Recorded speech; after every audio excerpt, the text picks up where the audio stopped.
In a world that's just so full of noise and uncertainty, have you ever felt just lost? Like you're caught in this fog of confusion about who you really are?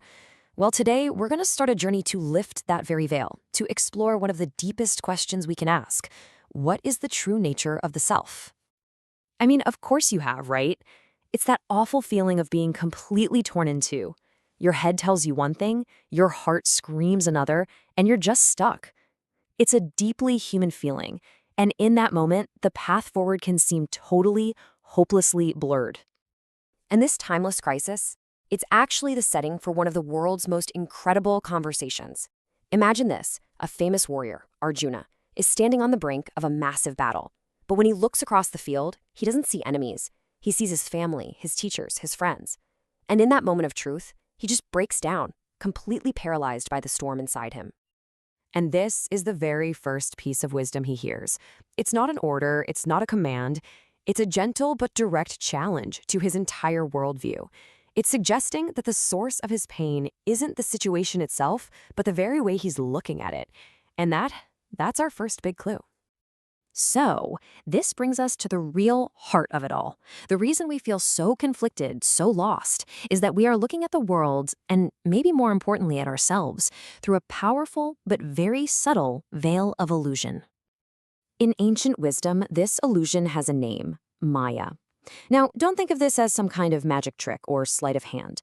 Maya is more like the fundamental programming of our perception. It's what makes us see a world of separate things. A separate you, a separate me, separate joys, separate sorrows.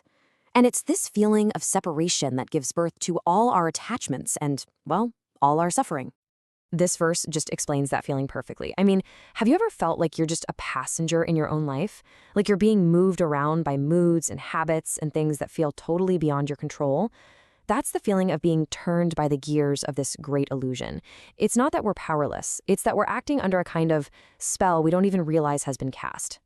So this veil of Maya, you could say it's woven from three basic threads or qualities called the gunas. A simple way to think of them is like the primary colors of your consciousness. Sattva, that's that crisp, clear feeling you have on a perfect morning. Rajas is that fiery, passionate drive that gets you through a tough project. And tamas, that's the heavy, foggy feeling you get on a dreary afternoon.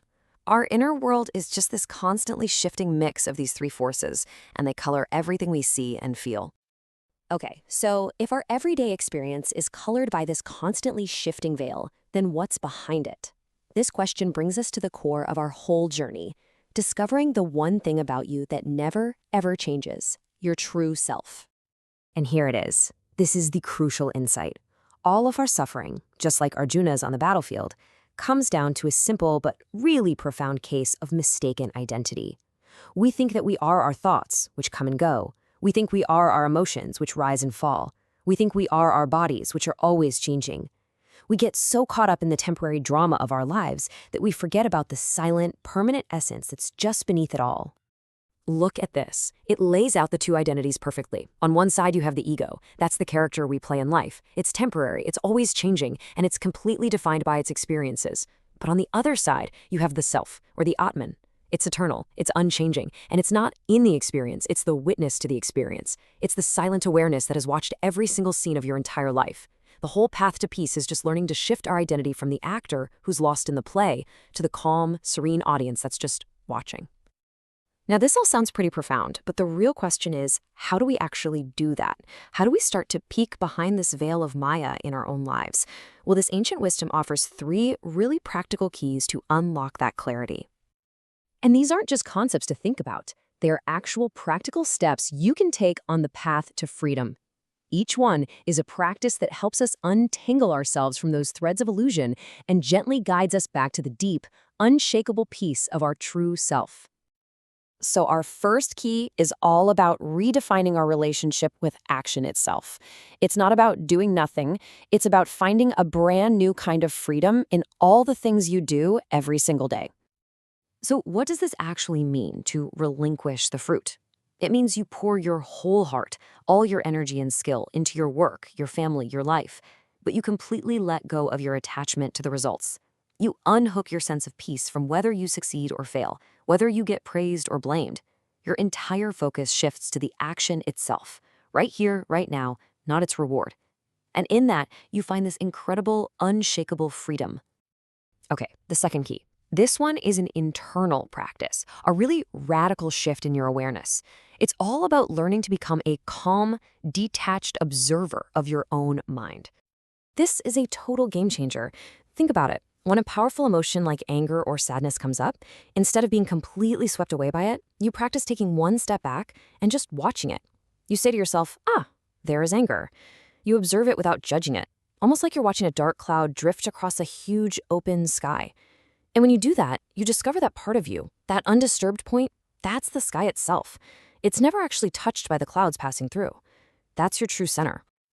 And this brings us to the final key, which is maybe the most liberating of all. It's the simple wisdom of realizing we can't control everything, and then finding this deep, profound peace in finally letting go. Now, surrender here doesn't mean giving up. It means giving over.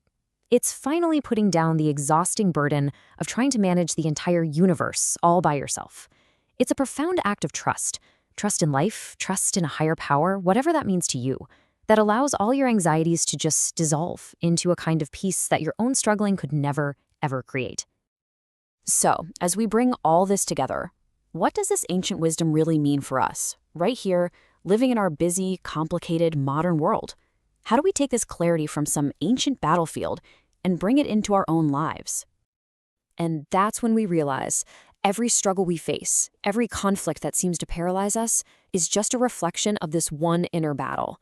The real victory isn't about changing our circumstances or winning against someone else. The only true victory is seeing through the illusion, remembering who we truly are, and finding peace right in the middle of whatever life throws at us. This whole journey, you see, it's not about becoming someone new. It's about remembering who you have always been, right underneath all the noise and the confusion. And so the only real question left is for you. As you begin to see past the illusion of the temporary self, just a little bit at a time, what new reality, what deeper truth will you choose to let come into focus?